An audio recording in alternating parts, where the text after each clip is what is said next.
let's get to the RFK stuff. Some pretty big shenanigans, huh? Going on in why don't you take the lead on this one, because you're more plugged into the RFK stuff than I am.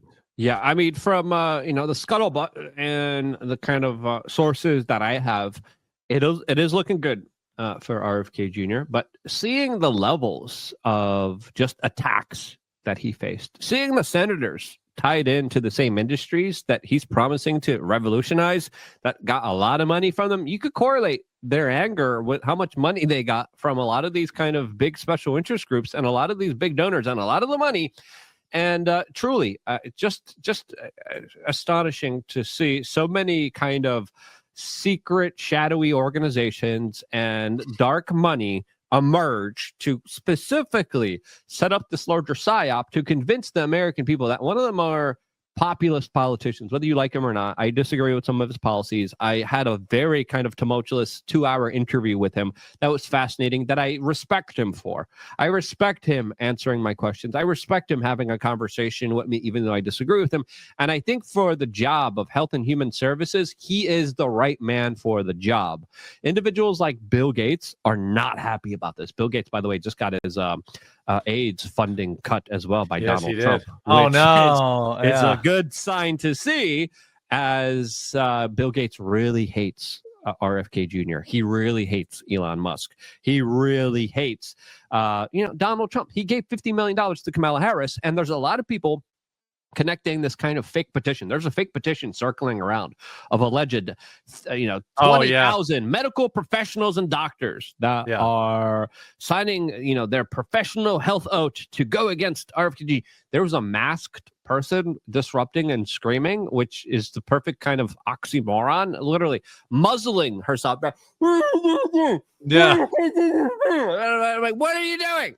Calling for more certain procedures that Elizabeth Warren now is warning that whole entire industry of those procedures and of the medical industrial complex could be upended by this appointment. And if they could be upended by scientific studies and transparency and accountability, good.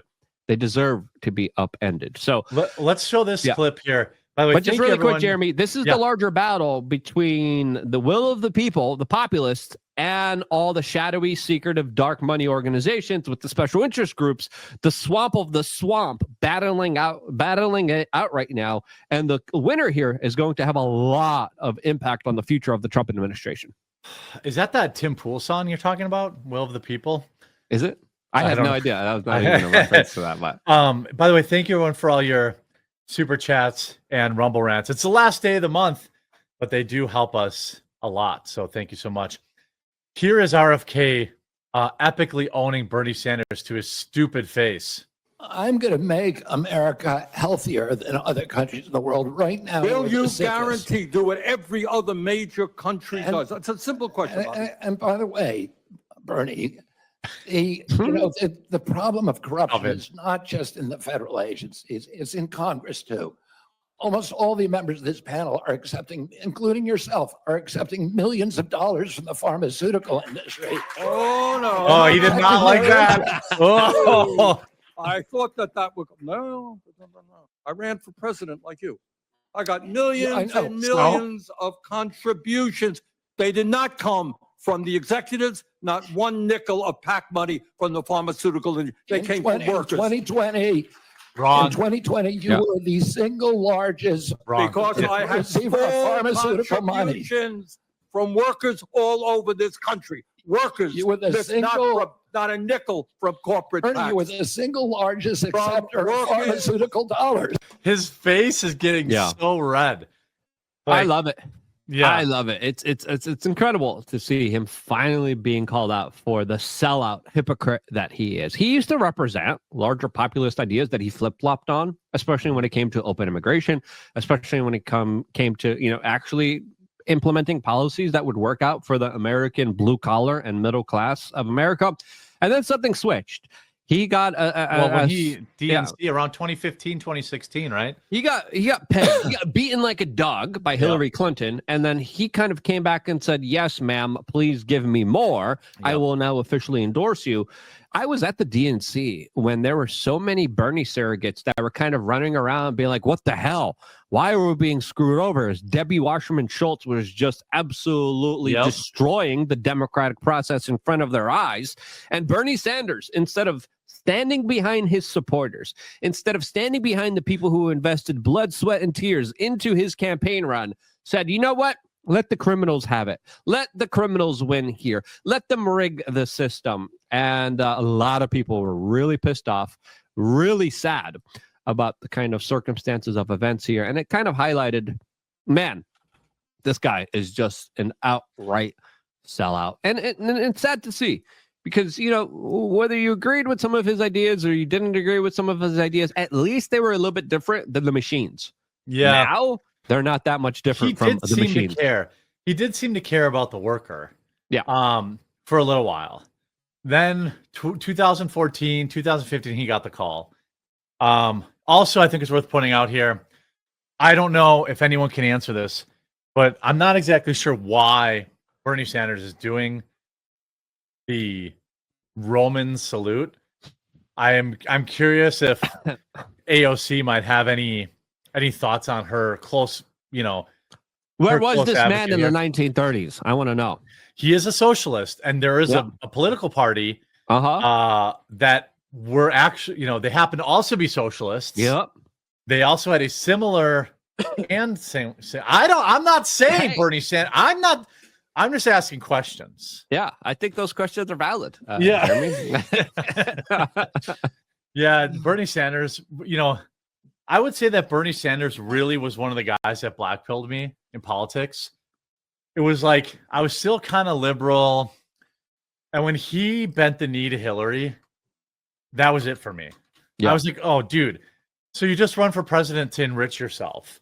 The fact that Hillary Clinton represented everything he stood against and the fact that he endorsed her was so pathetic. Maybe people say the same thing about RFK. But I mean, not at the same level. Not at the same level. No, absolutely not. And Trump and Bobby Kennedy actually agree on corruption in the FDA and the Health and Human Services and all that stuff. So at least they align on that. There was almost nothing that those two aligned on. And the fact that, like, you know, he endorsed her with a big smile on his face. What do you make of the, you know, they're trying to say, oh my God, RFK had some zins. He's a hypocrite. Have you seen that too? Oh yeah. RFK you don't know exactly. In the middle of Senate hearing. It wasn't a zim. It wasn't a zim. It was an ALP.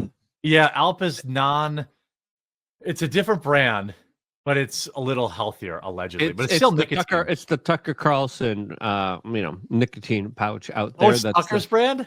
Yeah, he sent me a care package of these things. I had a conversation with Tucker. I was like, Tucker, stop promoting these Zins. Zin's a horrible company.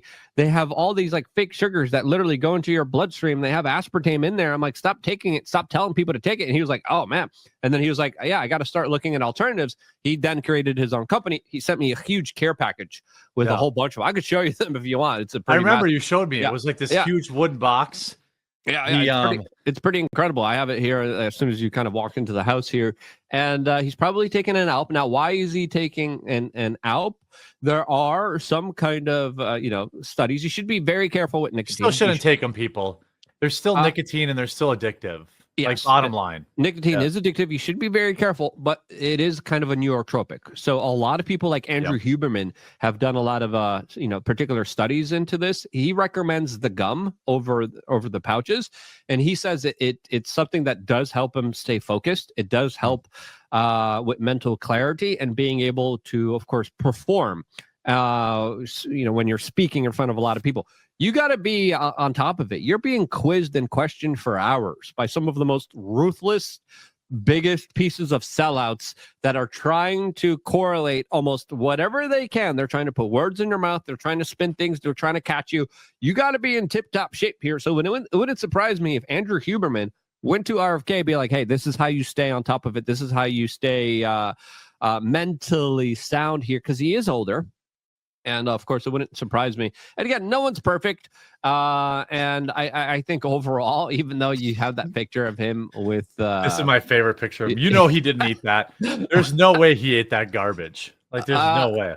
Listen, you know, sometimes you can have cheat meals, 80-20. And I have my cheat meals sometimes too. I have my vices too. By the way, I'm not dunking on people who do Zins or whatever. I started screaming about seed oils. I started screaming about seed oils many, many years ago.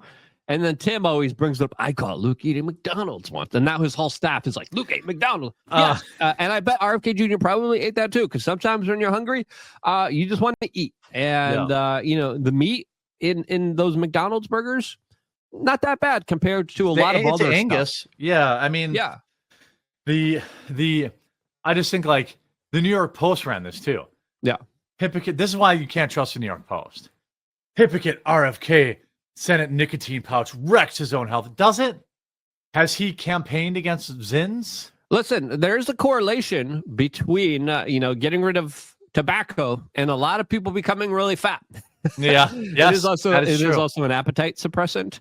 And again, be very careful when it comes to nicotine. I used to smoke cigarettes before. It was one of the nastiest, most disgusting habits that I will never, ever go back to.